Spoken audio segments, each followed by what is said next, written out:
இல்லாத ஏழை எளிய மக்கள் இந்த கடத்தொழில் நம்பி வாழ்றோம். அதை நம்பி தான் நாங்க 100 வருஷம் 150 வருஷம் இருக்கோம். இதை காத்தாடியை போட்டு எங்களையும் எங்க பிள்ளைகளையும் நூக்க போறாங்க தண்ணியால. நீ நூக்குறனே அரசாங்கம் எங்களுக்கு ஏதோ ஒரு நல்ல ஒரு முடிவை தரணும். இல்லாட்டி நாங்க எல்லாரும் சாக போறோம், கடல்ல சாகும். அல்லாடி ஊதி கொளுத்துவோம்.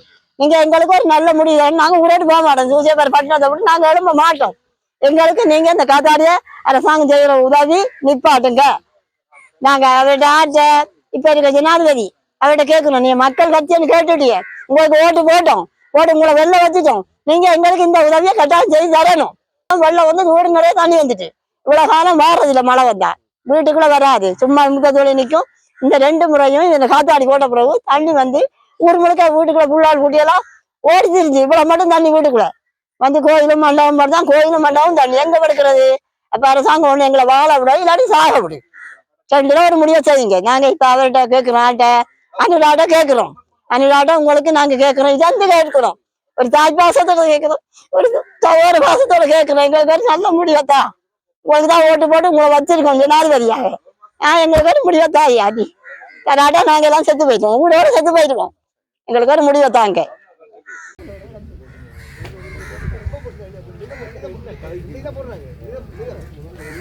கரையோர சூழல் பாதுகாப்பு அதிகாரிமார் கண்மூடித்தனமாக நடந்து கொண்டிருக்கிறார்கள். இதுக்கு காரணமே கரையோர சூழல் பாதுகாப்பு அதிகாரிமார். இன்று ஒரு புடி மண் எடுத்து அரெஸ்ட் பண்ணுவாங்க. இன்றைக்கு பல்லாயிரக்கணக்கான லோட் மண் எங்களோட மன்னார் தீவை விட்டு வேறு வழியில் வெளிநாடுகளுக்கு ஏற்றுமதி செய்கிறார்கள். அதாவது ஒரு காத்தாடியிலிருந்து 220 லோட் மண் 4707 பக்கெட் சீமந்து கொட்டப்படுது. இப்போ அதில் உள்ள மண்ணை கொண்டு எங்கே போகிறாங்க? வெளிநாட்டுக்கு ஏற்றுமதி செய்கிறாங்க. இதில் மன்னார் தீவினுடைய சூழல் பாதுகாப்பு அளிக்கப்படுகிறது. அதனால நாம எங்கள் இயற்கை வளங்கள் அளிக்கப்பட்டிருக்கு. இன்றைக்கு ஆயிரக்கணக்கான மூலிகை மருந்துகள் அளிக்கப்பட்டிருக்கு.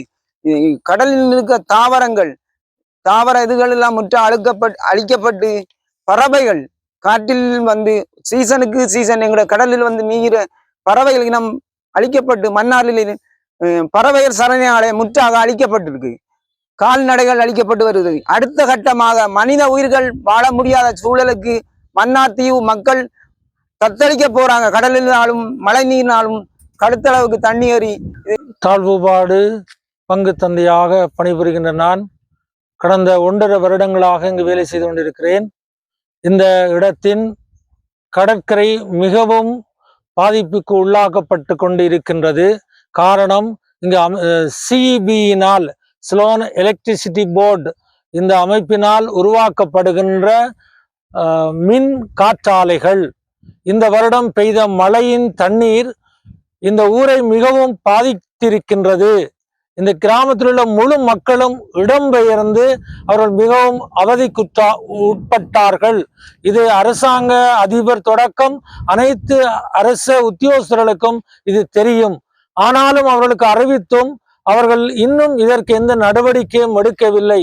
ஆனால் தற்பொழுது சவுத்பாரில் இருந்து தலைமன்னார் பழைய பாலம் வரையும் உள்ள அந்த கடலோர வீதி கடலில் இருந்து 25 அடி தூரம் கூட இல்லை. இந்த வீதியை அகற்றுவதற்காக அவர்கள் இந்த கடற்கரை ஓரத்தில் இருக்கின்ற மணல்களை அள்ளி இந்த கடற்கரை வீதிக்கு போட்டுக்கொண்டு இருக்கின்றார்கள். இதன் அருகில் இருக்கின்ற மரங்கள் வெட்டப்படுகின்றது. அதில் இருக்கின்ற சிறிய தாவரங்களால் தான் இந்த மண் பாதுகாக்கப்பட்டு கொண்டு வருகிறது. இது காற்று அலையினாலே காற்றினாலே இந்த மண் அரிக்கப்படுவதும் மற்ற நாட்களில் கடல் அலைகளினால் அரிக்கப்படுவதும் இது நடந்து கொண்டு இருக்கின்ற நிகழ்வு.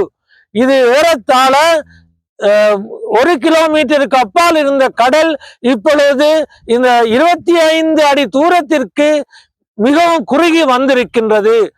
இப்பொழுது இந்த மழைநீர் மட்டுமல்ல, கடல் நீரும் இந்த ஆற்றினாலே கடலுக்குள் ஊருக்குள் செல்லுகின்ற நிலை இருக்கின்றது. ஆகவே இந்த காற்றாலைக்காக எடுக்கப்படுகின்ற முழு முயற்சிகளும் உடனடியாக நிறுத்தப்பட வேண்டும். இல்லை என்றால் இந்த கிராமம் மட்டுமல்ல, அயலில் உள்ள அனைத்து கிராமங்களும் மிகவும் பாதிக்கப்படும். அப்பொழுது நான் இங்கு வந்த அந்த இன்ஜினியர் இடத்திலே கேட்டேன், இதை ஏன் செய்கின்றீர்கள், மக்கள் இவ்வளவு அழிவிற்கு வந்திருக்கின்றார்கள் என்று. அவர் சொன்னார், இது இந்த நாட்டினுடைய நன்மைக்காக இந்த கிராமத்து மக்கள் இவ்வளவு அழிவை சந்திக்க வேண்டுமா? இவர்கள் இடம்பெயர வேணுமா? இதற்கு முடிவு இல்லையா என்று கேட்டுக்கொண்டு இருக்கின்றேன். ஆகவே இதை பார்ப்போர் கேட்போர் தயவு செய்து உங்களுடைய பதில்களை அரசு அதிகாரிகளுக்கு கொடுத்து ஒரு உடன் முடிவெடுக்குமாறு தாழ்மையோடு வேண்டிக் கொள்ளுகின்றேன். நன்றி.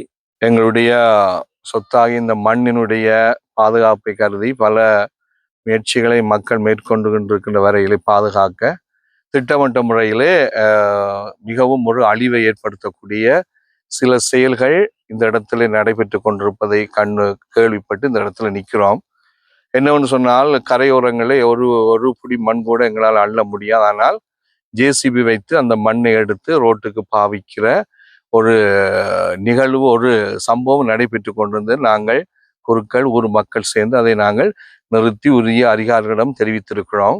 ஆனால் இது பல முறை தெரிவிக்கப்பட்டது. எந்த ஒரு நடவடிக்கையும் அரசாங்கத்தால் எடுக்கப்படவில்லை என்பதை மிகவும் கவலையோடு தெரிவித்துக் கொள்வதோடு, நாங்கள் நாளைய நாளில் சட்ட ரீதியான முடிவுகளை எடுப்பதற்காக நீதிமன்றம் போவதற்காக நாங்கள் சில முடிவுகளை எடுத்துக்கொண்டிருக்கிறோம். ஆகவே இனிமேல் இது ஒரு மக்கள் போராட்டமாக இந்த இடத்துல விஸ்வரூபம் எடுக்கும் என்பதை சொல்லிக்கொண்டு எங்கள் மண்ணை காப்பாற்ற எந்த உயிரை கொடுப்பதற்கு நாங்கள் தயாராக இருக்கிறோம் என்பதை இதை சம்பந்தப்பட்ட அதிகாரிகள் அனைத்திற்கும் அரசுக்கு நாங்கள் தெரிவித்துக் கொள்கிறோம்.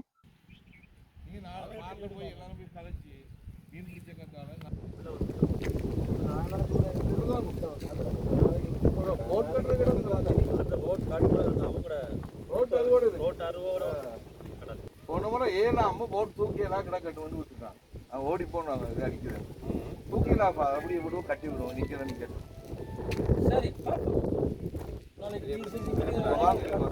இடம்பெயர்ந்த ஊருக்குள்ள முழுக்க குடும்பமும் எல்லாரும்